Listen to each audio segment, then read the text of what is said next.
Shalom, saya menyapa jemaat Tuhan baik yang ada di tempat ini maupun yang mengikuti ibadah ini melalui live streaming. Selamat hari Minggu, 5 Februari 2023, selamat beribadah, Tuhan Yesus memberkati. Panggilan beribadah pagi hari ini terambil dari Roma 15 ayat 13, demikian firman Tuhan. Semoga Allah sumber pengharapan memenuhi kamu dengan segala sukacita dan damai sejahtera dalam iman kamu, supaya oleh kekuatan Roh Kudus kamu berlimpah-limpah dalam pengharapan. Mari kita saat teduh.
Pertolongan kita datang dari Tuhan yang menjadikan langit dan bumi.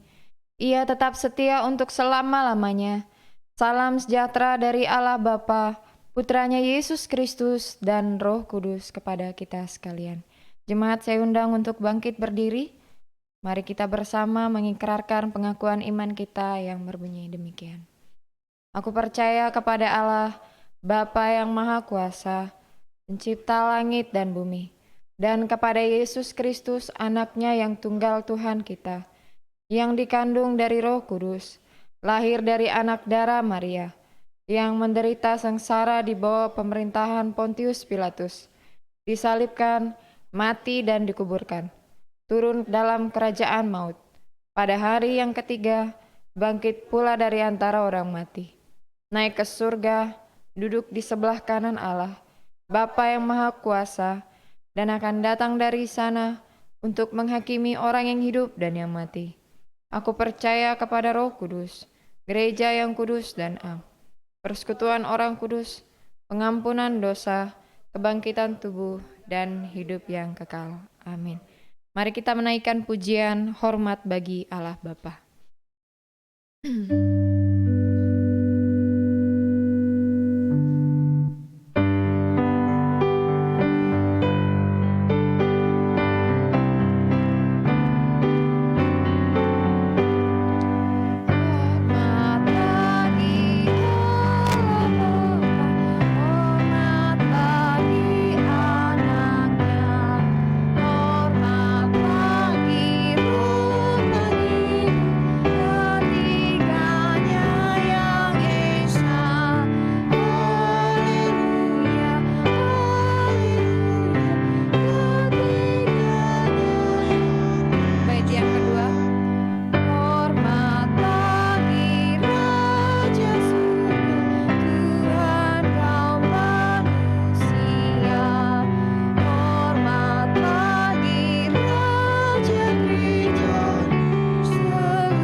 Bacaan Alkitab silih berganti pada hari ini terambil dari Amsal 19 ayat yang ke-20 sampai dengan 23. Kita akan baca secara bergantian.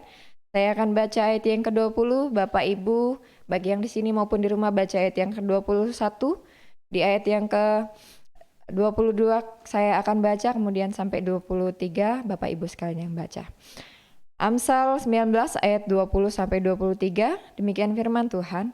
Dengarkanlah nasihat dan terimalah didikan supaya engkau menjadi bijak di masa depan.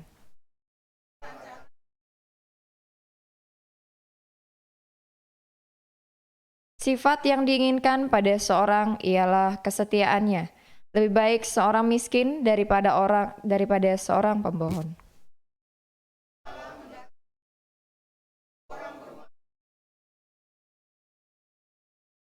Amin. Saya persilakan untuk duduk kembali.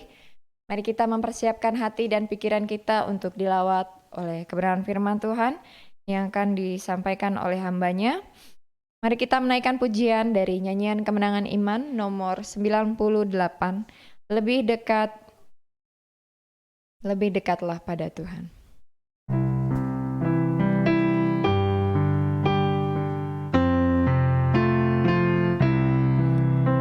Lebih dekatlah pada Tuhan, tariklah aku juru selamat. Bawa daku pada hatimu, lindungiku dalam naungan.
Pada Tuhan sampai di surgaku, disambutlah di sana aku tinggal selamanya.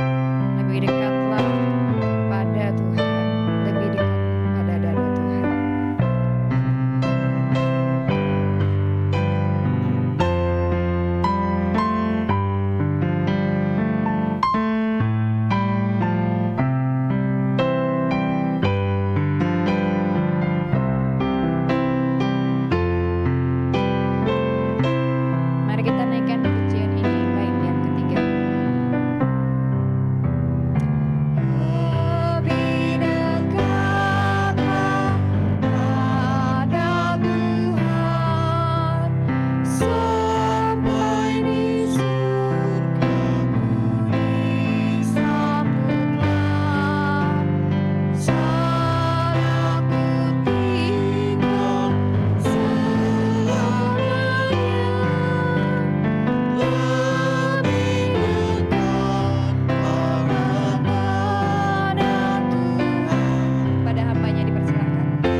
Di dalam kekudusan-Mu kami merasakan hadirat-Mu nyata di dalam kehidupan kami.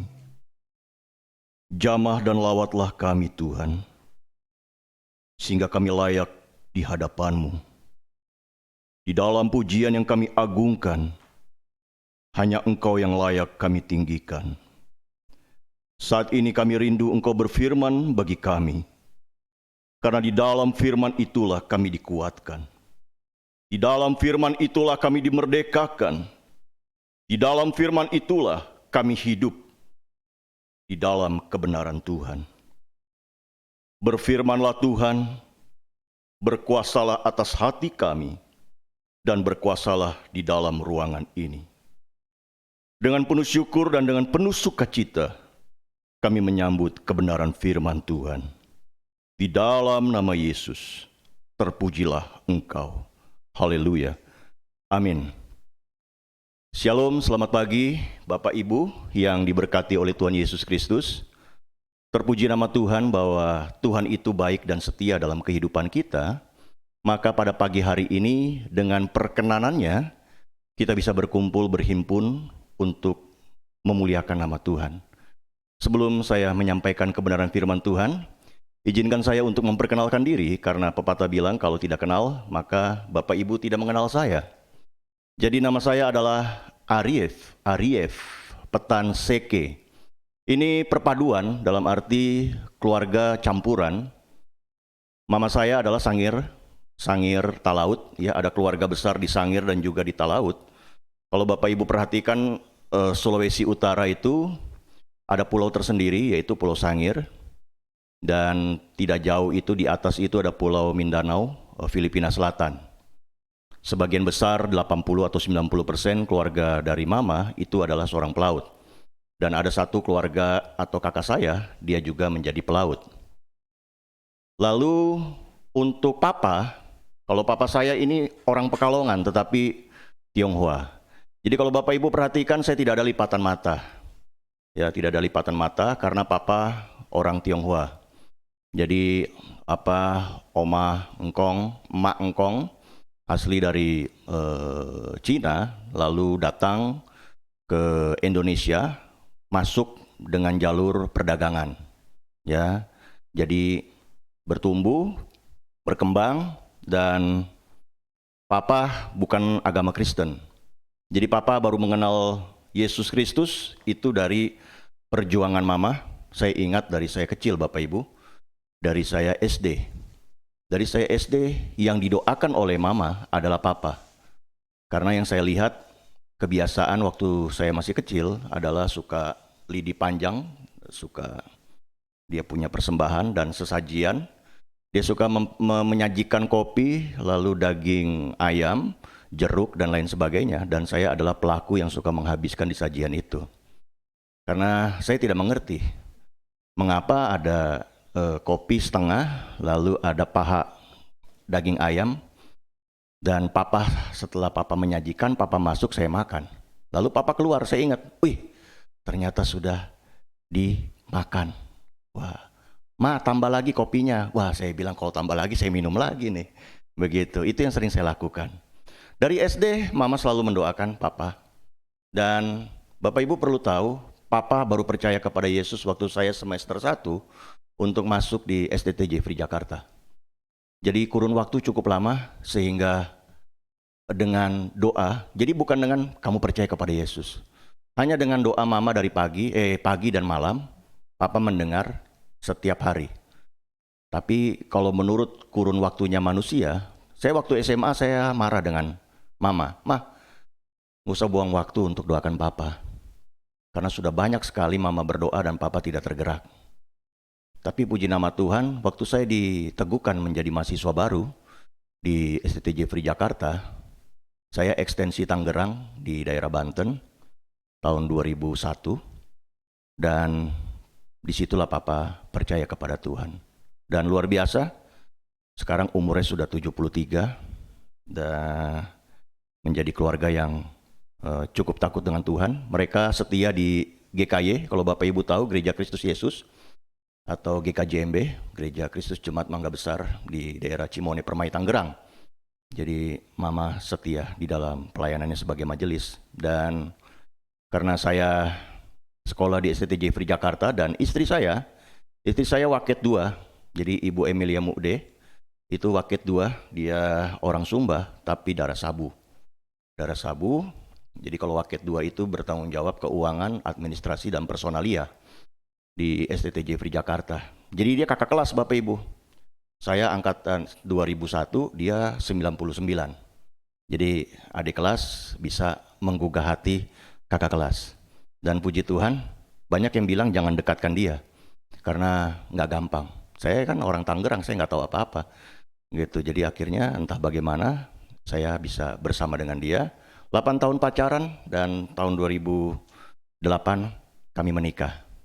Jadi sudah dikaruniakan, biasanya kalau perkenalan begini, istri 2, anaknya begitu. Jadi maksudnya istriku punya anak 2 gitu kan. Biasanya kan kalau perkenalkan kan ada saya punya anak 2, saya nggak punya anak, yang punya anak istri begitu. Jadi istri 2 anaknya. Yang pertama namanya cukup bisa diingat, yaitu Ferenarli Yeholia Petanseke. Dipanggil Feren, saat ini kelas 2 SMP negeri. Jadi puji Tuhan, selama 6 tahun di sekolah dasar, saya masukkan dia di sekolah Kristen supaya pembentukan imannya bagus. Lalu setelah SMP saya beri challenge untuk menantang dia untuk bisa membaur bahwa di Indonesia atau di sekitar kita beragam di dalam kepercayaan dan juga beragam di dalam suku dan lain sebagainya. Puji nama Tuhan, diperkenankan oleh Tuhan untuk dia bisa masuk di negeri yang baik, negeri 14 di daerah Jakarta Timur. Dan yang kedua itu Feral Ardalia Petanseke atau dipanggil Mone. Mone itu adalah nama kesayangan orang Sabu untuk laki-laki. Kalau Bapak Ibu, kalau nama kesayangan saya yang laki-laki itu Opo. Jadi kalau Bapak Ibu panggil Opo nggak masalah, karena itu nama kesayangan laki-laki untuk orang Sangir. Kalau perempuan tuh biasanya Embo. Begitu. Dia kelas 2 SD. Jadi memang saya beri peluang untuk selama 6 tahun harus kuat pembentukan pengenalan dia akan Tuhan sampai kelas 6 SD, dan SMP baru diperkenankan untuk dia bisa masuk ke sekolah negeri. Jadi bersyukur saya saat ini bergabung sebagai biblical trainer atau yang suka memperlengkapi tubuh-tubuh Kristus ke beberapa daerah. Saat ini saya berkunjung atau melakukan kegiatan di Palembang bersama hambanya Bapak Pendeta Octavianus, dan mohon dukungan doa, besok 2 hari akan melakukan kegiatan memakai aula pesat di Palembang. Jadi 2019 saya baru bergabung untuk memperlengkapi tubuh-tubuh Kristus yang teraniaya imannya akan Tuhan. Jadi kalau ada iman-iman atau tubuh-tubuh Kristus yang teraniaya, kami dampingi, kami advokasi untuk memberikan dia kekuatan, memperlengkapi dia untuk dia tetap kuat di dalam Tuhan. Di Kemah Injil sebelumnya saya 2 periode sebagai Ketua Komisi Pemuda Daerah Jabodetabek 1 dan 3 kali sebagai Badan Pengurus Jemaat, 2 kali sebagai Wakil Sekretaris Jemaat, dan 1 kali sebagai Ketua Seksi Pemuda. Dan sekarang berjemaat di GKI Eklesia Jatinegara, yaitu di STT Jeffrey Jakarta. 80% memang unsur pemimpin dan juga mahasiswa-mahasiswi. Jadi berbeda. Orang katakan ya itu ahli Taurat lah. Jadi semua ngumpul, semua pendeta-pendeta begitu ya. Dan bersyukur bisa bergabung bersama dengan Bapak Pendeta Yakob Tomatala dan lain-lainnya untuk kita bisa bertumbuh dan bisa bersinergi. Dan bisa bersyukur pagi hari ini saya berterima kasih kepada Pak Gembala dan juga Badan Pengurus Jemaat yang memberikan saya peluang untuk memberitakan kebenaran firman Tuhan. Ya, biarlah perjumpaan kita di pagi hari ini menjadikan perjumpaan yang senantiasa kuat di dalam kasih Tuhan. Maka dari itu mari saya mengajak kita untuk saya membawa kita untuk kita merenungkan sebuah tema, dan tema ini sangat menarik, yaitu segala perkara dapat kutanggung di dalam Dia. Itu terambil di mana? Terambil di dalam Filipi 4 ayat 13. Jadi pagi hari ini mari kita belajar tentang segala perkara dapat kutanggung di dalam Dia yang memberi kekuatan kepadaku. Setiap kita sebagai anak-anak Tuhan pasti tidak luput dari kehidupan yang penuh dengan perkara, pergumulan, persoalan, dan lain sebagainya. Tidak ada orang yang hidup yang diperkenankan oleh Tuhan untuk dia tidak bergumul. Saya tidak tahu seberapa besar Bapak Ibu yang hadir pada pagi hari ini sedang membawa pergumulannya, sedang membawa permasalahan kehidupannya, sedang membawa persoalan kehidupannya yang tidak kunjung selesai. Tetapi di satu hal, di dalam pergumulan yang sering dialami, bahwa Tuhan itu tetap setia dalam kehidupan kita. Tuhan itu tetap baik. Dia tidak pernah meninggalkan kita. Dia tahu bertindak. Dia tahu memberi yang terbaik bagi kehidupan kita masing-masing.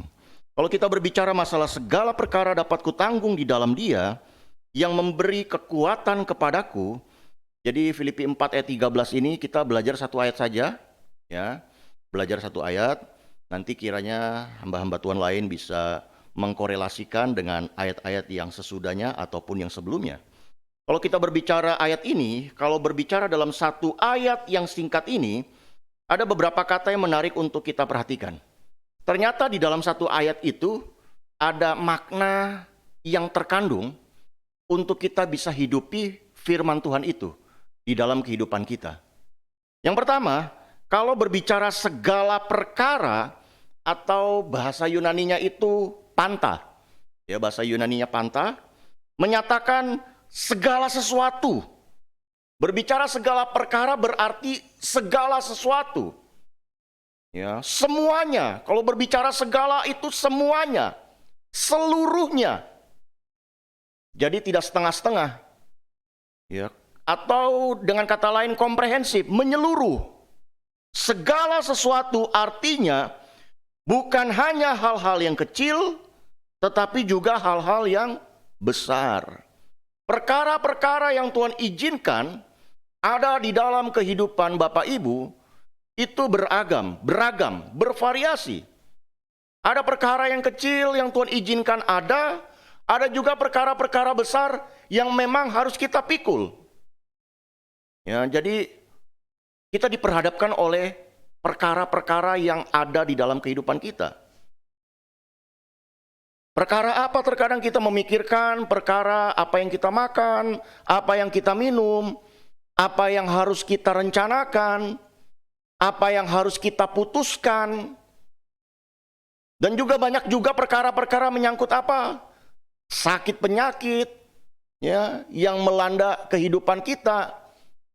Pikiran yang senantiasa membuat kita menjadi penat karena ada saja yang kita pikirkan setiap harinya. Hanya mungkin pada saat kita istirahat, dia terjeda untuk istirahat sejenak. Setelah kita bangun, dia berpikir lagi untuk memikirkan. Dan pada saat memikirkan saja, perkara itu sudah melekat di dalam kehidupan kita. Ya, kita suka banyak memikirkan sesuatu, ya. Bagaimana caranya, ini belum bayar listrik, ini belum bayar ini bagaimana begini. Semua. Jadi kita penggal dulu, kalau berbicara segala perkara berarti segala sesuatu, baik yang kecil maupun yang besar. Segala perkara, lalu yang kedua, ku tanggung. Nah itu kalau bahasa Yunaninya adalah iskuo. Ku tanggung. Ku tanggung itu berarti apa? Menyatakan memiliki kekuatan atau kemampuan. Berarti kalau berbicara ku tanggung berarti memiliki kekuatan atau kemampuan. Jadi kalau Bapak Ibu, rekan-rekan, ya, Tuhan memberi kita kekuatan, berarti kita sedang menanggung. Kutanggung. Kalau berbicara kutanggung berarti ada kekuatan, ada kemampuan yang Tuhan beri bagi saya, bagi kita sekalian dan seluruhnya yang ada bersama dengan kita. Jika poin 1 dan 2, jika segala perkara dan kutanggung itu digabung, maka kita dapat menyimpulkan bahwa Paulus, ini surat Paulus ya, Paulus yang menulis, memiliki kemampuan untuk menghadapi berbagai masalah. Baik itu masalah yang kecil maupun masalah yang besar. Perjalanan misi pelayanan Paulus itu tidak mudah. Yang dia lakukan adalah diperhadapkan oleh tantangan-tantangan. Ya, kapalnya hampir karam.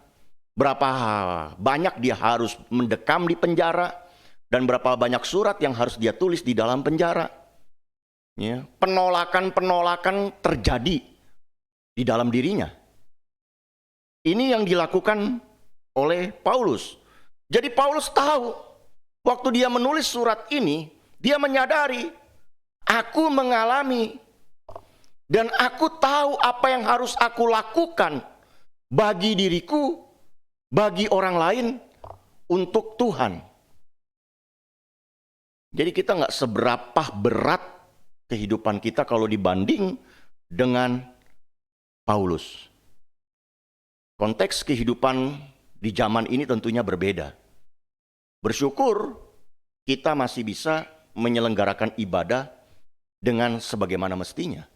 Tetapi di beberapa tempat, banyak anak-anak Tuhan atau tubuh-tubuh Kristus yang tidak bisa menyelenggarakan ibadah sebagaimana mestinya. Rekan kami di Bukit Tinggi, Sumatera Barat, tidak bisa melakukan ibadah dengan alat musik dan juga dengan aktivitas yang menonjol. Dia lakukan rumah per rumah. Akhirnya tidak ada pujian di situ. Akhirnya hanya membaca beberapa ayat, lalu menyampaikan pokok doa dan pulang. Itu yang terjadi. Doakan rekan-rekan dari Belanda akan hadir masuk ke trip Syariah. Kita katakan trip Syariah karena menyentuh Sumatera Barat dan juga Aceh. Dan di hari Minggunya nanti akan ibadah di Bukit Tinggi, membaur dengan jemaat Tuhan yang melakukan ibadah di rumah. Kami lagi setting karena orang bule ini kan mau ngumpet-ngumpet juga kelihatan, dia punya kulitnya juga terang. Ya. Lalu masuk ke sebuah rumah, banyak orang, ini apa? Kami sedang mengatur perjalanan dan juga mengatur teknisnya. Karena yang dimasuki ini adalah trip syariah. Sehingga, karena bagi mereka, ya kalau orang luar masuk, ya pasti penginjilan. Apalagi masuk ke Aceh, ya itu nggak mudah. Makanya butuh dukungan dalam doa supaya pelayanan ini bisa menyentuh. Paulus pun menyadari, pada saat dia diperhadapkan oleh situasi persoalan kehidupan, dia hanya memandang kepada Tuhan. Dan dia berkata, walaupun aku mengalami pergumulan, perkara yang terjadi di dalam hidupku, tapi aku memiliki kekuatan. Dan tentunya kekuatan itu bukan datang daripada Paulus. Terkadang pada saat kita menjalani kehidupan, kita melihat Tuhan, saya sudah tidak bisa lagi. Saya menyerah. Maka dari itu Bapak Ibu, lakukan dulu bagian kita. Jangan kita belum melakukan bagian kita, kita sudah minta tolong kepada Tuhan. Tuhan tahu bekerja. Ada bagian Tuhan dan ada bagian kita. Jangan kita belum melakukan, kita sudah minta Tuhan tolong saya. Padahal Tuhan katakan, ada kekuatan dan kemampuan yang aku anugerahkan bagi setiap orang percaya, yang tentunya yang mengasihi aku.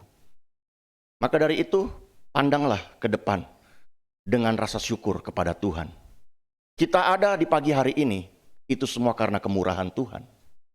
Semua karena kebaikan Tuhan, kesetiaan Tuhan.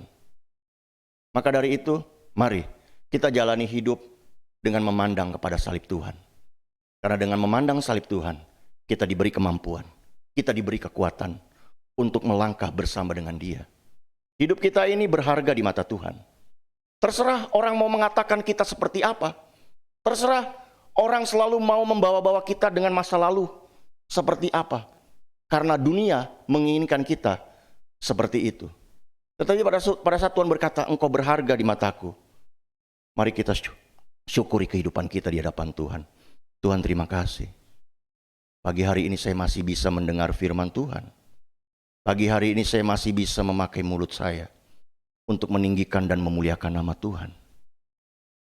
Kalau kita berbicara di dalam, jadi tadi sudah segala perkara ku tanggung, ini saya penggal-penggal ini, supaya kita bisa tahu makna dari satu ayat ini. Kalau berbicara di dalam atau bahasa Yunaninya en, itu menyatakan bahwa ini merupakan syarat. Jadi kalau berbicara di dalam, ayat Filipi 4 ayat 13 ada muncul di dalam, itu berarti syarat. Kontrasnya adalah di luar. Ya. Di dalam, di luar. Artinya, hanya dengan berada di dalam, maka yang bersangkutan dapat menikmati apa yang dijanjikan. Persoalannya adalah, tanya kepada diri, sejauh mana kita tetap setia di dalam kasih Tuhan. Kita tahu tentang kebenaran, tapi terkadang yang kita tahu kebenaran itu sulit untuk kita hidupi. Banyak juga kita menghafal. Kalau ada orang yang mengatakan ayat ini, oh di Wahyu ini, ayat ini, oh di Matius. Apakah orang yang menghafal, apakah orang yang membaca firman itu selalu kita kategorikan dia sudah dekat dengan Tuhan? Belum. Firman Tuhan katakan orang yang dekat dengan Tuhan adalah orang yang melakukan firman. Bukan orang yang membaca dari Kejadian sampai Wahyu hanya sebagai program gereja, itu baik. Tapi saya belum mendengar melakukan firman dalam 1 tahun. Jadi setiap hari jemaat mereport, saya sudah melakukan firman Tuhan. Yang sudah adalah membaca.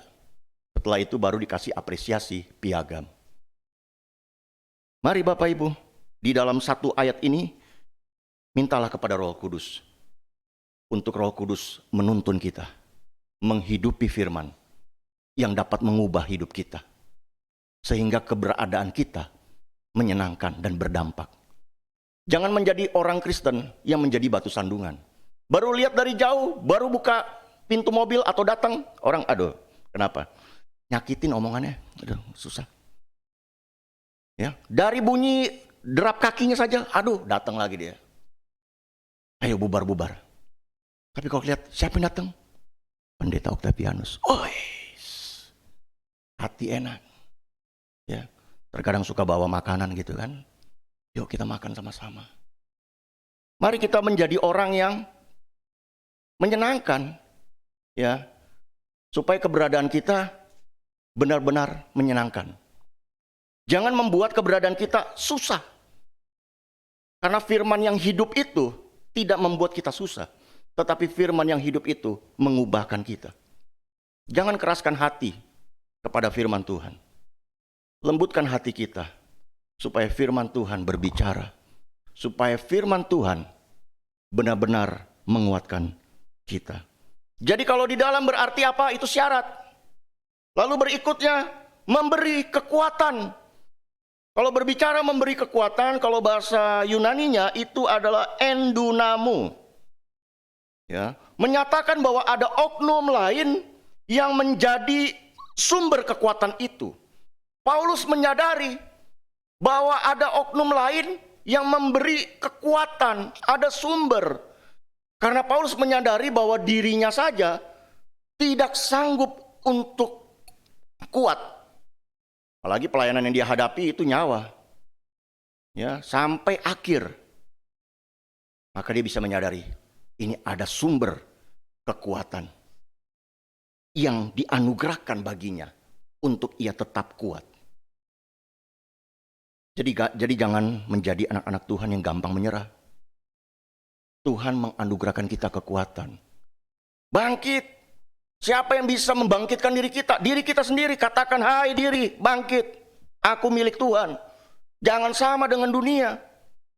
Karena dunia inginkan kita untuk lemah. Dunia inginkan untuk kita menyerah. Dunia inginkan kita untuk kita tidak bisa berbuat apa-apa. Kita katakan, aku milik Tuhan.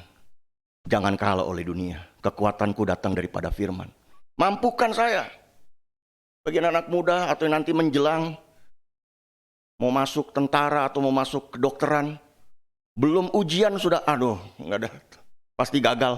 Ujian juga belum. Tes dulu. Supaya apa? Jangan menyerah. Apalagi kalau sudah ada omongan, susah loh. Nggak bisa berenang kan? Gagal. Terkadang orang-orang suka membuat kita lemah. Udah. Pasti gagal. Oh iya bener juga ya. Udah kembali, Pak, Ma. Udahlah jangan di situ. Kamu sudah tes? Belum. Ya, anak Tuhan nggak boleh menyerah. Anak Tuhan jangan lemah. Dunia mau melemahkan kita. Kita katakan, aku datang, aku berdiri karena kekuatan daripada Tuhan. Jika ia yang kendaki, maka ia akan mempersiapkan jalan bagiku. Harus optimis. Memandang ke depan tuh rancangan damai sejahtera, bukan kecelakaan. Supaya hidup kita tuh benar-benar hidup yang berkenan dan menyenangkan Tuhan. Tapi kalau sudah berjalan, jalanlah di dalam Tuhan, di dalam sebagai syarat. Jangan coba-coba di luar. Ini kan yang sering terjadi. Orang yang suka coba-coba. Coba-coba sedikit, coba-coba sedikit. Sedikit kok coba-coba. Terjelembab. Apalagi yang dicoba dosa. Terus yang baca firman lagi, dia sudah tahu. Kalau engkau melakukan ini, maka endingnya itu maut. Tapi tetap dicoba. Jangan berkompromi. Nyatakan kebenaran itu. Itulah yang menjadi ciri khas kita sebagai anak Tuhan. Gak bisa. Kalau sekali iya, tetap iya. Tidak, katakan tidak. Jangan karena dia teman, jangan karena dia suka ngopi bareng. Oh ya sudahlah, gampang lah bro. Enggak, kebenaran ini gak bisa berubah. Kebenaran yang dunia sajikan oke bisa berubah. Tapi kebenaran yang dari sorga ini kekal. Sampai saya meninggal, nanti anak saya besar, anak saya menikah, meninggal. Firman ini iya dan amin, tidak akan berubah. Dulu, sekarang, dan yang akan datang tidak akan pernah berubah. Firman Tuhan. Itulah yang menjadi kebanggaan bagi diri kita. Untuk kita bisa menjadi anak-anak Tuhan. Lalu apa yang bisa kita pelajari dari satu ayat ini? Yang pertama, apa yang bisa kita pelajari dari ayat segala perkara dapat kutanggung di dalam Dia yang memberi kekuatan kepadaku. Yang pertama, manusia itu memiliki banyak keterbatasan. Saya, Bapak Ibu dan kita sekalian, semua terbatas. Manusia itu memiliki banyak keterbatasan. Dan itu membuatnya tidak sanggup untuk menghadapi banyak pergumulan dalam hidupnya. Nah, keterbatasan apa nih? Keterbatasan itu banyak. Yang pertama, keterbatasan fisik. Kita bisa sakit. Siapa di antara kita yang tidak sakit? Pasti pernah. Mau sakit yang kecil, sakit yang besar. Ya kalau dompet itu sakit apa? Nggak ada isi dompetnya, itu beda. Ya, sakit. Ya bersyukur ya. Jika Bapak Ibu yang saat ini kurang sehat badan tapi bisa datang ke rumah Tuhan. Ya. Itu bukan karena keterpaksaan, karena tuntunan Tuhan yang menggerakkan hatimu untuk datang. Kita menyadari kita ini terbatas, mudah sakit. Saya pernah waktu pelayanan di Handil, Kalimantan Timur. Waktu saya mau kembali ke Jakarta via Balikpapan. Waktu itu kan masih tes antigen. Waktu saya dites antigen saya positif. Tanpa gejala, nggak ada apa-apa. Seger saya. Setelah itu saya tes lagi ke klinik kedua, positif. Bapak Ibu kalau tahu Handil itu tempatnya sepi Bapak Ibu. Memang dia batu bara, tapi sepi. Saya merasakan bagaimana saya kena COVID, jauh dari keluarga. Jadi bersyukurlah yang kena COVID yang dekat dengan keluarga itu bersyukur. Saya merasakan sekali jauh. Ya, ada yang nganter makanan taruh di gagang pintu. Pak Arif, makan pagi. Aduh, ditaruh di depan pintu. Ketok lagi, Pak Arif, makan siang. 5 hari saya jalani, akhirnya menjadi negatif dan saya bisa kembali. Keterbatasan fisik. Lalu yang kedua, manusia itu memiliki keterbatasan mental. Maksudnya apa? Kita bisa menyerah. Ya. Menyerah, lemah, patah semangat. Makanya saya suka gregetan. Kalau ngelihat orang belum lakukan, tapi sudah katakan, ini nggak bisa nih. Ini gagal. Belum lakukan udah bilang gagal. Gagal itu kan nanti hasil di ending. Kamu sudah melakukan atau belum di dalam proses. Kebanyakan kan anak-anak Tuhan itu tidak setia di dalam proses. Mari kita setia di dalam proses pembentukan Tuhan. Memang pada saat diproses, Tuhan izinkan itu semua terjadi. Tapi bagaimana kita setia di dalam proses untuk kita bisa melihat bahwa Tuhan tetap bersama dengan kita. Setia di dalam proses. Supaya kita bisa tahu siapa ya Tuhan yang kita sembah. Alami Tuhan di dalam diri kita pada saat kita diperhadapkan oleh berbagai macam perkara. Kalau senang-senang saja kita tidak tahu Allah yang besar, Allah yang ajaib itu seperti apa. Kita baru menyadari siapa itu Allah yang kita sembah jika perkara itu diizinkan oleh Tuhan. Lalu kita melibatkan Dia dan kita keluar menjadi pemenang. Itu endingnya harus jadi pemenang. Ya. Ketiga, keterbatasan finansial. Uang dan tabungan kita tuh bisa habis dan ludes dalam sekejap. Bapak Ibu, materi yang Tuhan beri bagi kita itu tidak kekal. Selalu berputar. Diterima, diberi. Terima, diberi. Masalahnya kan banyak orang yang mau nerima doang. Diberi juga nggak mau. Lihat dulu siapa yang memberi, ya kan? Kalau persembahan nih contoh nih, 100.000, 50.000, 10.000, 5.000. Wih, kantong persembahan tiba-tiba sudah dekat nih. Tuhan tolong. 100.000 kah, 50.000 kah, 10.000 kah, 5.000. Wih, kantong persembahan dikit lagi. Tuhan tolong, Tuhan yang mana Tuhan, gerakkan hati Tuhan. Weh, pas kantong persembahan datang, dia tarik yang 5.000. Itu yang terjadi. Diperhadapkan, mendingan kantong persembahan tuh, duit persembahan tuh satu aja nyantol di kantong. Jadi nggak ada pilihan. Tapi kalau sudah dikasih pilihan, banyak uang di kantong, diseleksi, yang juara siapa? Yang kecil dikasih. Kan? Keterbatasan finansial, nggak bakalan. Materi itu akan mengiring kita kekal. Yang mengiring kekal kita adalah Yesus. Ya, janjinya tuh yang mengiring kita. Maka dari itu, jika kita diberkati oleh Tuhan, kita harus katakan terima kasih. Aku mau menjadi berkat. Berkat ini datang daripada Tuhan. Itu proses Bapak Ibu, kalau orang yang nggak biasa itu, wah susah. Lebih banyak begini, bukan begini. Susah. Berikutnya keterbatasan logika. Kita bisa stres dan galau. Ya, berapa banyak orang-orang yang stres akhirnya nggak jelas kehidupannya. Karena apa? Keterbatasan logika. Jangan memaksakan diri kita untuk kita terjebak sehingga kita menjadi stres. Tapi berupayalah pada saat kita diperhadapkan dengan pikiran yang sudah mumet, ingatlah kepada Tuhan. Hiburlah dirimu dengan apa? Memuji Dia, mengagungkan namanya. Tinggikan dirimu. Padahal kita lagi sulit nih, benar-benar penat nih. Mengatasi langit. Disitulah Roh Kudus bekerja. Ya. Terkadang kalau sudah stres itu sensi sekali. Akhirnya apa? Suka ribut. Di keluarga, dengan teman. Ya kan? Pas sudah makan, udah berisik, diem. Nanya-nanya terus. Ntar juga kalau lapar makan. Padahal istri simpel aja, pas sudah makan. Tinggal bilang aja iya atau tidak. Tapi karena stres. Ya kan? Baru istri mau buka pintu ngeliat kita, tutup lagi. Ya elah.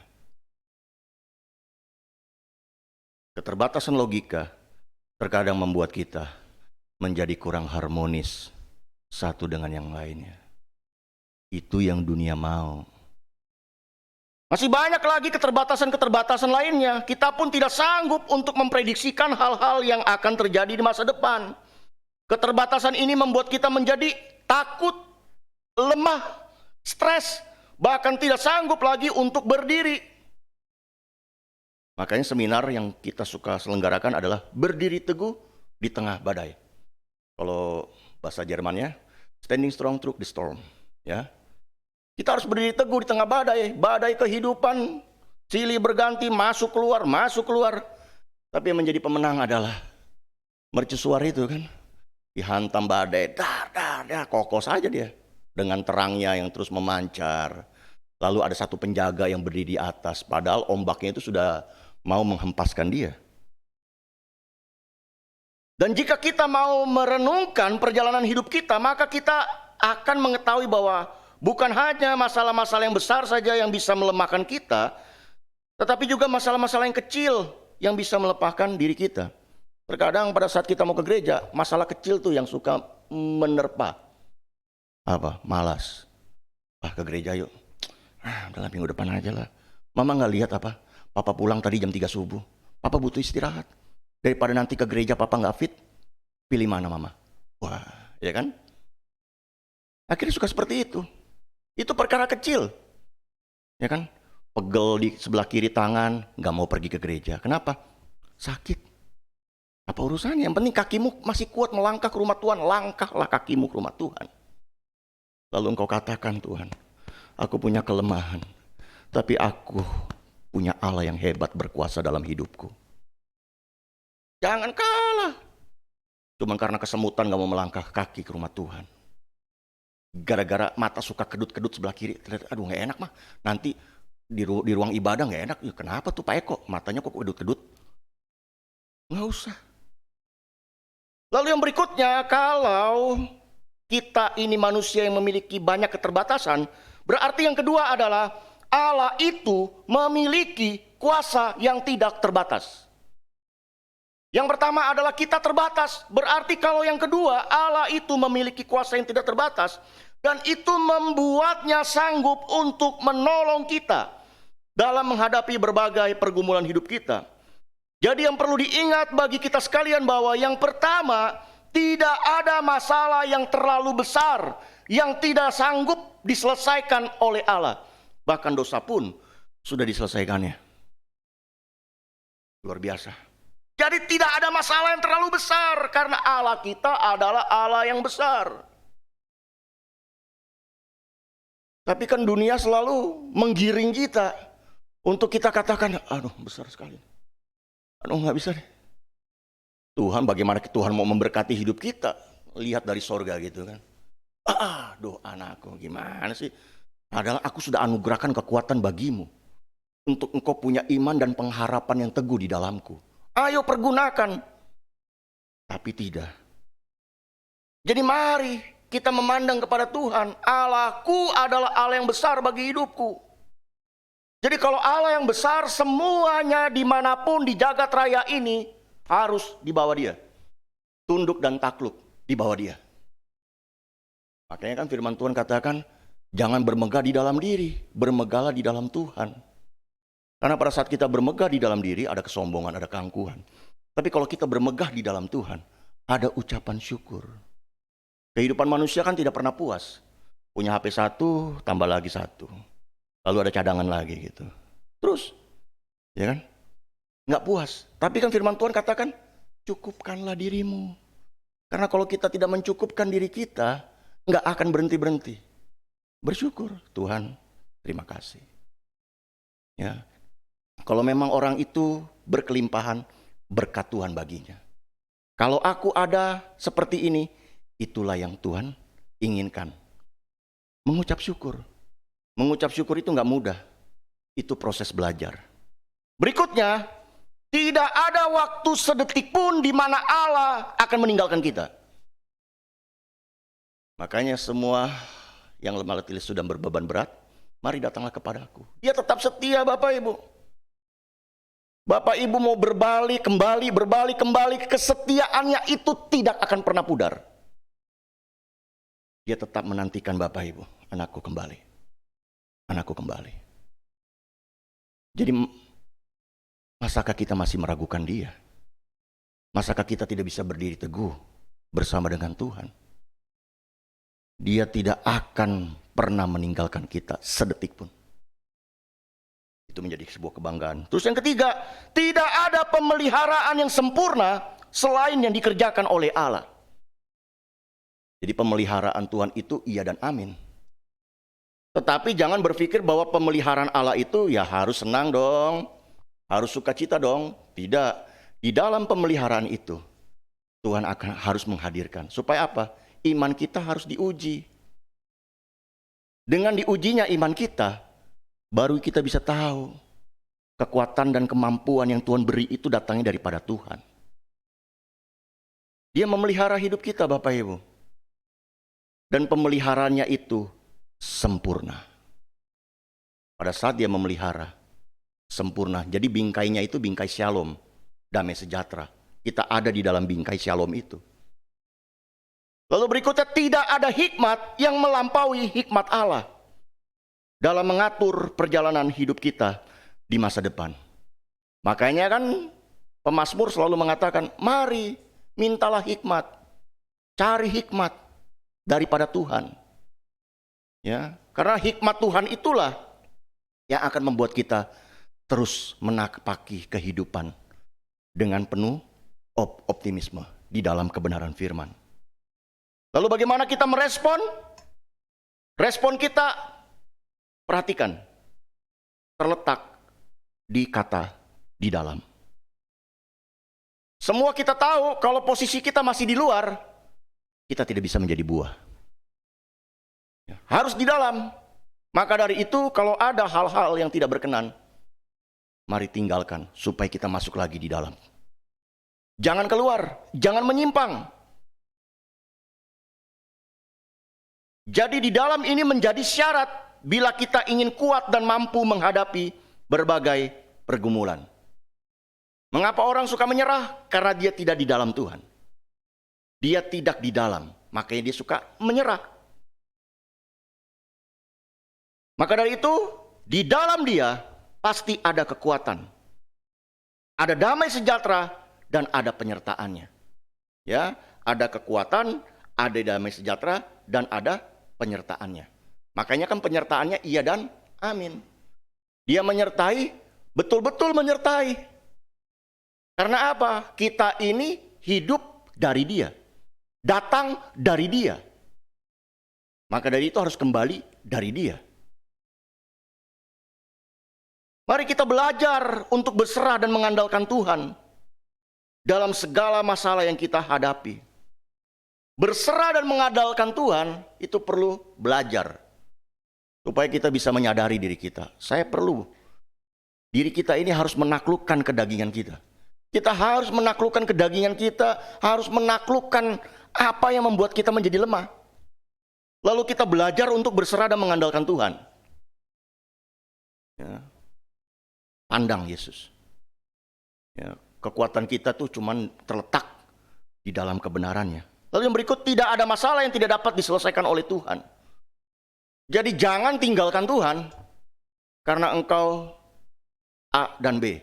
Jangan tinggalkan Tuhan karena ada pekerjaan yang harus mengorbankan imanmu.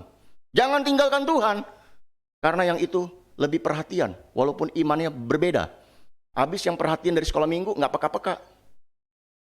Itu yang di seberang walaupun imannya beda, wih perhatian terus. Jangan lupa makan. Jangan lupa senam. Wih. Jangan lupa minum teh manis, gulanya sedikit saja. Mana yang dekat dari sekolah minggu? Boro-boro. Hujan aja nggak dikasih payung. Akhirnya dia tinggalkan imannya. Karena A, B, dan C. Sekali kita percaya kepada Yesus, sampai mati, kita harus tetap bersama dengan Yesus. Ya, ini soalnya iman itu harus ditantang supaya kuat. Jadi iman itu jangan dimanjakan. Kalau dimanjakan nggak bisa kita bertumbuh. Ditantang. Ya kalau bahasa Brunei-nya tuh di challenge gitu. Supaya kita bisa tahu. Setiap kita diukur dari kesetiaan dan ketaatan kita kepada Tuhan. Nggak bisa pembentukan kerohanian hanya didapatkan di dalam ibadah minggu. Enggak. Tapi bagaimana engkau menghadirkan diri. Bangunlah mesbah doa di dalam keluarga kita masing-masing. Jangan sampai tidak ada mesbah doa di dalam keluarga kita. Mama selesai masak, selesai apa, tidur. Papa pulang kantor, segala tidur. Anak bingung, celengak-celengok, akhirnya apa? Habis main lato-lato, tidur. Nggak ada mesbah doa. Bangun mesbah doa itu. Karena apa? Disitulah kita akan melihat karya Tuhan bekerja. Melalui keluarga. Bentuk keluarga itu untuk bisa menjadi teladan. Ya, itu luar biasa. Yang terakhir, yakinlah bahwa Tuhan memiliki hikmat yang luar biasa dalam mengatur dan memelihara kehidupan kita. Maka dari itu Bapak Ibu, kiranya kebenaran firman Tuhan yang terambil di dalam segala perkara dapat kutanggung di dalam Dia yang memberi kekuatan kepadaku. Kiranya itu menjadi rema hidup di dalam kehidupan kita. Tundukkan kepala.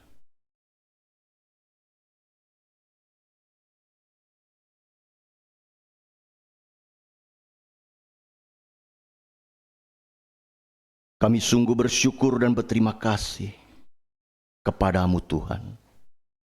Firman-Mu sungguh kaya untuk mengubah kehidupan kami. Pagi hari ini Engkau menyapa kami untuk kami tetap kuat di dalam Tuhan. Mampukan kami Tuhan di dalam menapaki kehidupan hari lepas hari. Ajar kami Tuhan untuk kami setia di dalam proses pembentukan Tuhan.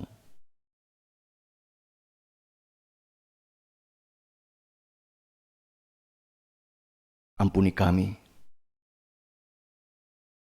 jika dalam menjalani kehidupan kami diperhadapkan oleh hal-hal yang membuat kami mudah untuk berkompromi, mudah untuk jatuh. Tapi biarlah firman-Mu ini telah memberkati dan meneguhkan kami, untuk kami semangat kuat berdiri bersama dengan Tuhan. Terima kasih Bapa. Jamah hati kami satu persatu. Lawatlah kami Tuhan, sehingga kami menyadari bahwa Tuhan yang kami sembah adalah Tuhan yang besar, berperkara ajaib dalam kehidupan kami. Terpuji nama-Mu Bapa. Kami pertaruhkan hidup kami ke dalam tangan pengasihan Tuhan. Di dalam nama Yesus. Haleluya. Amin. Tuhan memberkati.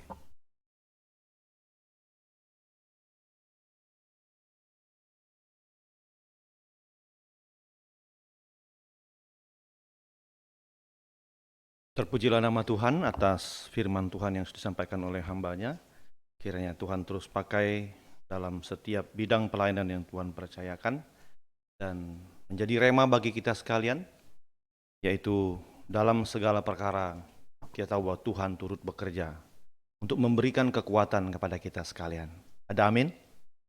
Bapak Ibu saudara saya kasih dalam Tuhan, mari kita mengambil waktu yang sangat-sangat singkat ini kita ambil untuk mempersiapkan hati dan pikiran kita untuk masuk dalam perjamuan kudus. Kita naikkan pujian yang mengatakan Remember Me, atau Tuhan meminta supaya kita senantiasa mengingat Dia dalam pelaksanaan perjamuan kudus yang akan kita lakukan bersama-sama. Naikkan pujian ini bersama-sama.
Sebab apa yang telah kuteruskan kepadamu telah aku terima dari Tuhan, yaitu bahwa Tuhan Yesus pada malam waktu Ia diserahkan mengambil roti, dan sesudah itu Ia mengucap syukur atasnya. Ia memecah-mecahkannya dan berkata, "Inilah tubuhku yang diserahkan bagi kamu. Perbuatlah ini menjadi peringatan akan aku." Demikian juga Ia mengambil cawan sesudah makan lalu berkata, "Cawan ini adalah perjanjian baru yang dimeteraikan oleh darahku. Perbuatlah ini setiap kali kamu meminumnya menjadi peringatan akan aku. Sebab setiap kali kamu makan roti ini dan minum cawan ini, kamu memberitakan kematian Tuhan sampai Ia datang. Jadi barang siapa dengan cara yang tidak layak makan roti dan minum cawan Tuhan, ia berdosa terhadap tubuh dan darah Tuhan. Karena itu hendaklah tiap-tiap orang menguji dirinya sendiri, dan baru sesudah itu ia makan roti dan minum dari cawan itu." Bapak Ibu, saudara saya kasih dalam Tuhan, sebagaimana apa yang ditetapkan oleh Gereja Kemajuan Indonesia, mereka yang boleh mengambil bagian dalam perjamuan kudus adalah mereka yang sudah mengikuti CD dan dikatekisasi dan sudah dibaptis. Jadi yang belum mengikuti apa yang saya sebutkan tadi, belum boleh, untuk bersabar dulu, sehingga pada masanya nanti, pada waktunya nanti setelah dikatekisasi dan dibaptis, baru boleh mengikuti perjamuan kudus ini. Dan yang kedua, perjamuan kudus diadakan tentunya dengan satu tujuan yang paling utama, untuk kita mengingat pengorbanan Tuhan Yesus di atas kayu salib, untuk menebus kita dari dosa. Bukan dosa yang kita lakukan setiap hari, enggak. Dosa itu secara umum, secara khusus, sesuatu yang selama ini menenggelamkan umat manusia. Jadi penebusan Kristus itu dilakukan sekali untuk selama-lamanya. Tetapi untuk hidup di dalam firman Tuhan, itu kita lakukan terus setiap hari. Ya, tidak hanya cukup kita lihat apa yang Yesus lakukan, wah semua sudah selesai. Tidak. Kita harus berjuang melawan kedagingan kita. Oleh karena itu perjamuan kudus ini mengingatkan kita kembali, menjadi momentum untuk kita memperbaiki diri kita. Saya tahu kita semua adalah manusia yang terbatas.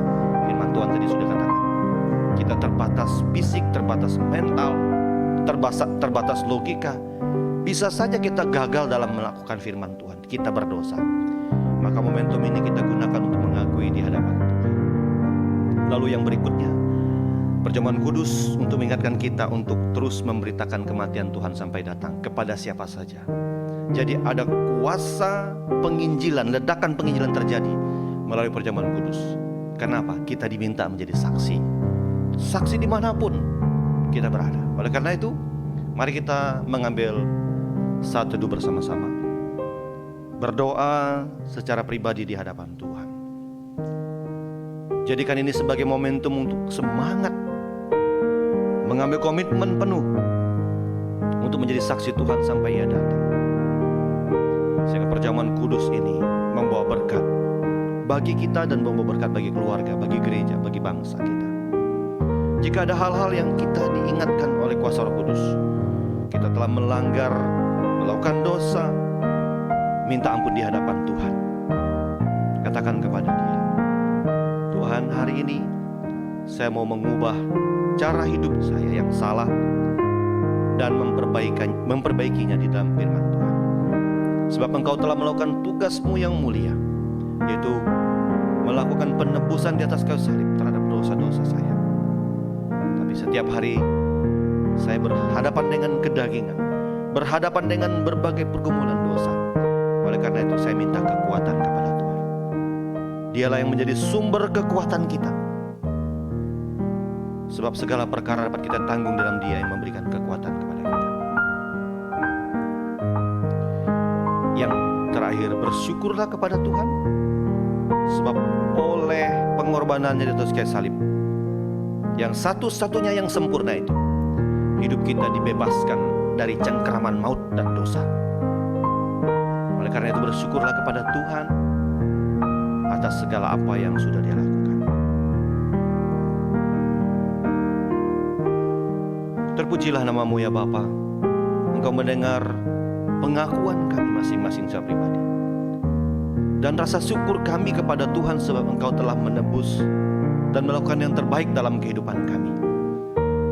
Dengan perjamuan kudus yang kami lakukan pada bulan ini, menjadi sebuah ingatan bagi kami bahwa Allah yang begitu besar kasih-Nya telah mengaruniakan Yesus Kristus untuk pendamaian bagi kami dengan Allah. Kami akan menerima perjamuan kudus pada hari ini. Jadikan kami sebagai saksi sampai Tuhan sudah datang. Mungkin ada yang lemah, imannya Tuhan kuatkan. Ada yang sakit, dalam nama Tuhan Yesus Engkau sembuhkan. Ada yang ragu-ragu, Tuhan Yesus teguhkan. Dan melalui perjamuan kudus ini, kami menemukan kasih kuasa Tuhan yang begitu besar dalam kehidupan kami. Terpujilah nama-Mu ya Bapa. Kami mau mengambil bagian dalam perjamuan kudus ini. Dalam nama Tuhan Yesus kami berdoa. Haleluya. Amin. Saya minta Ibu Lia untuk mengedarkan cawan dan roti ini.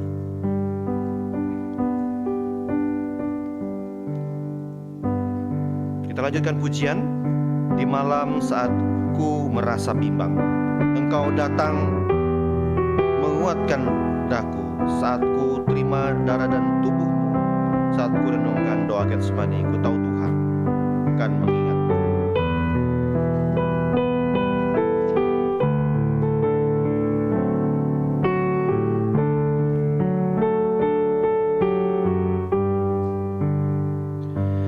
Di malam saat ku merasa bimbang, Engkau datang menguatkan daku. Saat ku terima darah dan tubuhmu, saat renungkan doa Getsemani, ku tahu Tuhan kan mengingatku.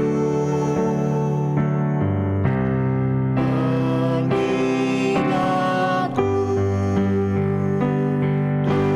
Tuhan mengingatku.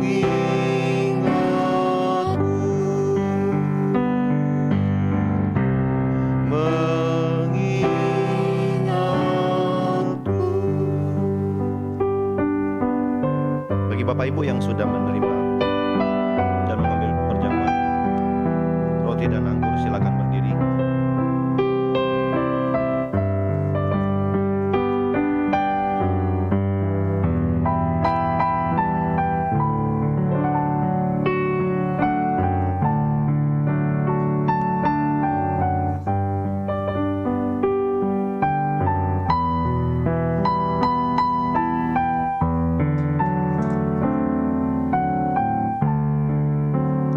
Mari kita mengangkat roti yang melambangkan tubuh Kristus.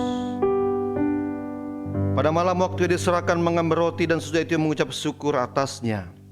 Ia memecah-mecahkannya dan berkata, inilah tubuhku yang diserahkan bagi kamu. Perbuatlah ini menjadi peringatan akan aku. Kita makan bersama-sama. Haleluya.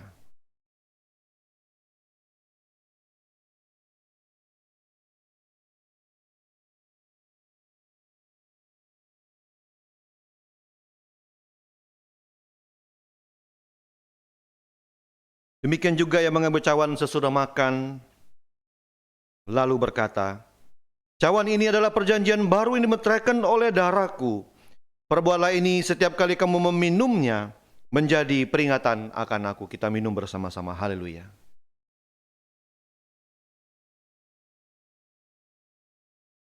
Kami bersyukur kepadamu ya Tuhan. Kami sudah melakukan apa yang Tuhan perintahkan kepada kami. Menjadikan perjamuan suci atau perjamuan kudus ini untuk kami mengingat akan pengorbanan. Kiranya berkat Tuhan, damai sejahtera Allah menaungi setiap pribadi yang sudah mengambil bagian di dalamnya, sehingga dimanapun kami berada, kami boleh menjadi saksi Tuhan.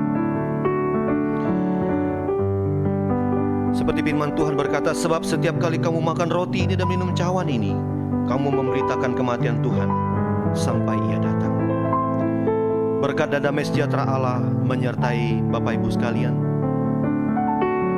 sehingga kuasa Tuhan, firman Tuhan senantiasa menaungi kehidupan kita dan melakukan setiap firman Tuhan yang diperintahkan pada hari ini, sehingga apapun yang kita kerjakan, kita tahu bahwa Tuhan turut bekerja di dalamnya. Terima kasih Bapa untuk berkat-Mu pada hari ini. Kami boleh melaksanakan perjamuan kudus untuk menjadi kekuatan dalam kami menjalankan kehidupan kami hari lepas hari. Dalam nama Tuhan Yesus kami berdoa mengucap syukur. Haleluya. Amin. Silakan duduk kembali. Saya kembalikan kepada pemimpin pujian.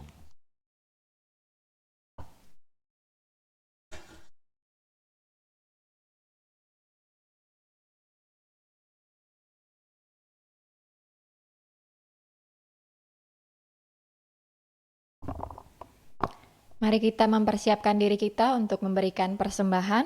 Persembahan akan dijalankan oleh Bapak Hendra Chen. Persembahan minggu ini dijalankan 2 kantong, kantong yang merah untuk PI Pusat dan kantong yang biru untuk kas gereja. Sambil persembahan dijalankan, mari kita menaikkan pujian dari nyanyian Kemenangan Iman nomor 302. Iring Maha Tuhan.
Kita berdoa.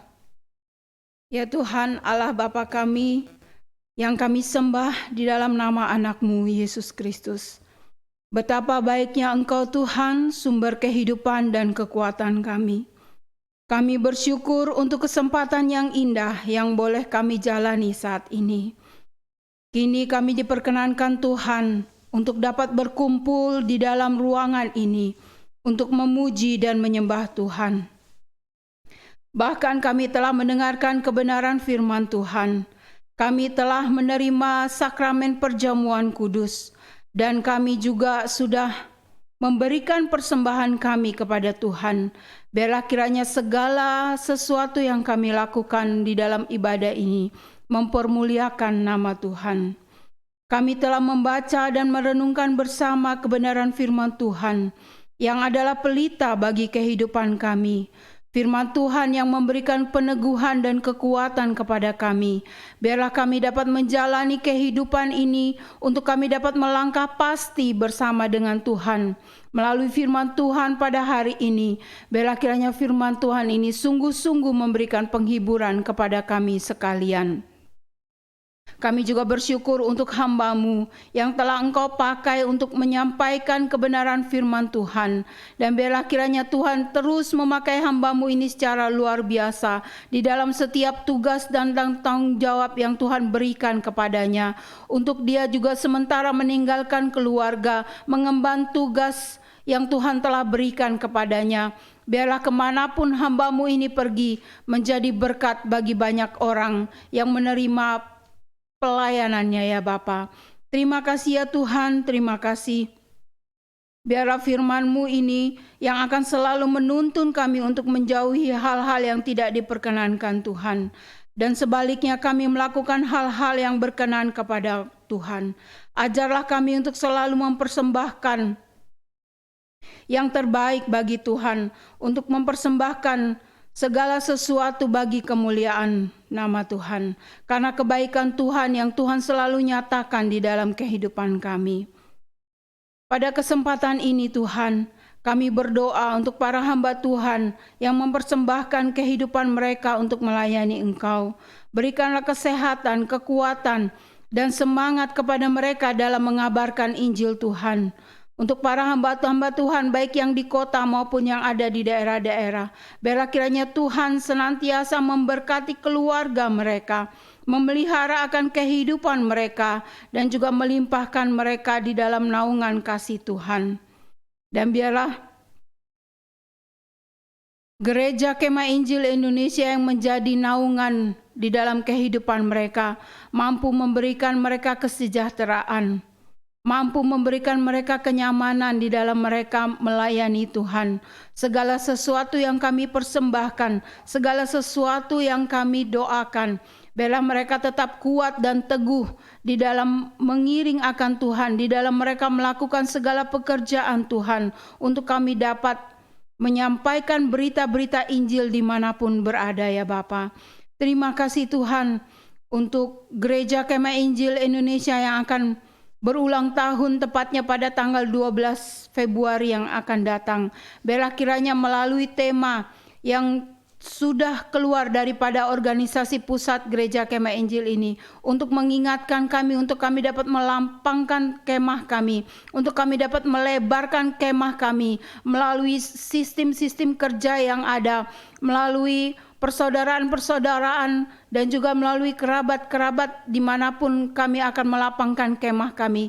Biarlah segala hamba-hamba Tuhan, pekerja-pekerja dapat dipakai oleh Tuhan untuk memperluas pekerjaan Tuhan di negara Indonesia ini maupun di negara-negara lain yang di mana misi-misi telah diutus melalui Gereja Kemah Injil Indonesia. Terima kasih ya Tuhan, biarlah kami akan senantiasa diingatkan untuk tetap terus memberikan yang terbaik bagi Tuhan. Bagi pemerintah negara kami, mulai dari pusat sampai ke pelosok desa, karuniakanlah hikmat kebijaksanaan di dalam mereka memimpin bangsa kami. Kami juga mendoakan bagi gereja Tuhan yang ada di muka bumi ini. Berikan rasa persatuan, saling mengasihi antar jemaat yang satu dengan yang lainnya, sehingga kami dapat membawa terang bagi sesama dan nama Tuhan semakin dipuji dan dimuliakan. Bapa kami yang ada di dalam surga, kami juga berdoa untuk sesama kami yang mungkin saat ini sedang dalam pergumulan sakit. Engkau adalah dokter di atas segala dokter. Berkatilah mereka, berikanlah mereka kekuatan dan penghiburan di dalam mereka menghadapi sakit penyakit yang mereka sementara ini ya Bapa. Engkau yang lebih mengetahui harapan dan kerinduan saudara-saudara kami ini ya Tuhan. Karuniakanlah kesehatan kepada mereka. Biarlah kiranya Tuhan mendengarkan seruan dan doa kami sekalian. Berkati para petugas medis yang menangani baik mereka yang ada dirawat di rumah sakit dan juga obat-obatan yang mereka konsumsi. Biarlah kiranya Tuhan turut campur tangan di dalam semuanya itu. Terlebih daripada semuanya itu, biarlah kehendak Tuhan yang jadi dan bukan kehendak kami. Kami juga mendoakan bagi sesama kami yang mungkin dalam situasi peperangan ataupun sedang mengalami musibah bencana alam. Biarlah Tuhan Engkau dengar seruan permohonan kami kepadamu ya Bapa. Biarlah kiranya kami sepakat berdoa bersatu hati. Biarlah kiranya kasih karunia Tuhan nyata atas mereka. Penghiburan dan kekuatan daripada Tuhan, Tuhan limpahkan kepada mereka yang saat ini sedang mengalami kesusahan. Peliharalah mereka selalu dalam kasih Tuhan. Kami juga berdoa bagi para anak yatim, janda, duda, fakir, miskin, dan juga anak-anak terlantar. Biarlah kiranya Tuhan pelihara kehidupan mereka.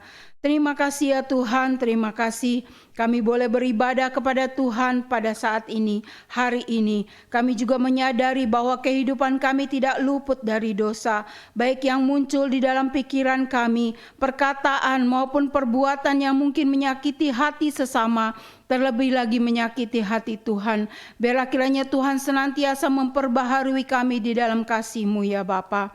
Melalui doa ini kami datang kepada Tuhan dengan penuh kerendahan hati kami. Tiliklah hati kami masing-masing ya Tuhan. Mungkin ada di antara kami yang terjebak di dalam pergumulan, masalah dalam rumah tangga, masalah dengan orang tua, anak, sahabat maupun kenalan kami. Biarlah kiranya kami memohon ampun atas segala kesalahan dan dosa yang kami perbuat melawan kehendak Tuhan. Jamahlah kehidupan kami Tuhan, dan tuntunlah kami agar kami semakin hari semakin bertumbuh dalam iman kepada Yesus Kristus. Inilah doa, seru dan sembahan kami, pengharapan kami di hadapan Tuhan yang kami bawa kepada Tuhan.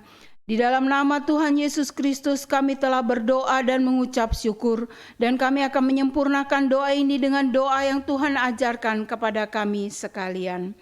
Bapa kami yang di surga, dikuduskanlah namamu, datanglah kerajaanmu, jadilah kehendakmu di bumi seperti di surga.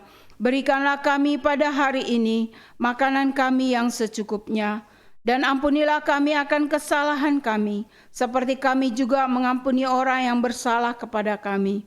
Dan janganlah membawa kami ke dalam pencobaan, tetapi lepaskanlah kami daripada yang jahat. Karena Engkaulah yang mempunyai kerajaan dan kuasa dan kemuliaan sampai selama-lamanya. Amin.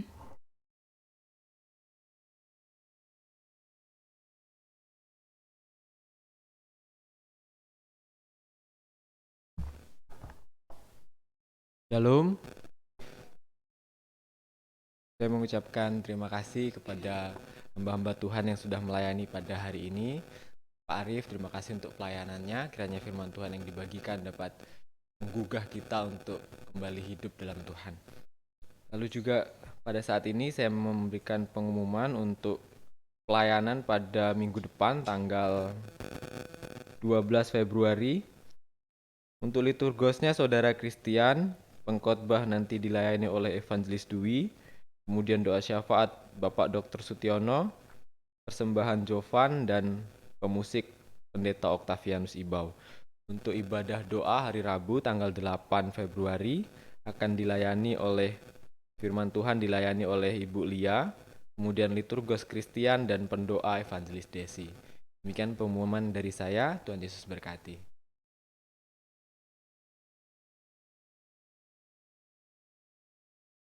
Jemaat Tuhan dipersilakan untuk berdiri, kita akan mengakhiri ibadah kita pada pagi hari ini dalam doa. Bapa di sorga, kami bersyukur, berterima kasih atas segala sesuatu yang sudah Tuhan lakukan di sepanjang peribadatan kami dari awal sampai pada akhirnya.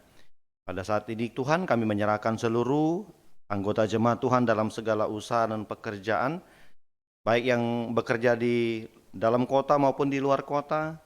Dan Tuhan memberkati akan segala sesuatu yang anak-anak kami lakukan dalam pendidikan mereka ya Tuhan. Berikan hikmat dan kepandaian kepada mereka. Demikian juga kami tak lupa berdoa buat Ibu Ira yang akan berangkat ke Jawa. Pada hari esok Tuhan menyertai Ibu kekasih kami sehingga boleh berjumpa dengan anak cucu di sana. Sehingga nama Tuhan dipermuliakan. Kendaraan yang ditumpangi Tuhan jaga lindungi. Pergi dengan selamat dan pulang kembali ke Palembang dengan keadaan selamat dengan pertolongan daripada Tuhan. Terpujilah nama Bapa. Sebentar kami akan pulang tempat kami masing-masing. Penyertaan Tuhan yang sempurna akan menyertai kami sehingga kami bertiba dengan keadaan selamat di rumah kami dengan pertolongan daripada Tuhan. Jemaat Tuhan yang saya kasih dalam Tuhan Yesus Kristus, arahkanlah hatimu kepada Tuhan, lakukanlah setiap firman Tuhan. Kebenaran yang sudah kita terima pada hari dalam hidupmu, jadilah berkat bagi semua orang. Dan dengan iman tadakan kedua tanganmu, terimalah berkat daripada Tuhan. Turunlah kiranya nikmat dan damai sejahtera dari Allah Bapa, cinta kasih dalam Tuhan kita Yesus Kristus, serta persekutuan dalam kuasa Roh Kudus akan memberkati kita sekalian mulai saat ini sampai selama-lamanya. Surga dan bumi pujilah.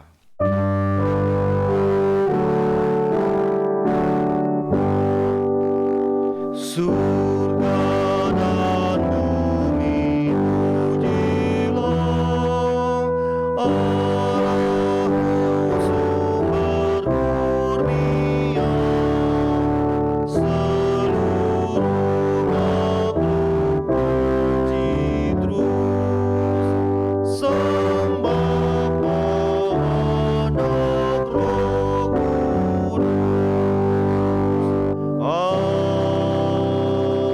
Amin. Silakan duduk kembali untuk bersatu teduh.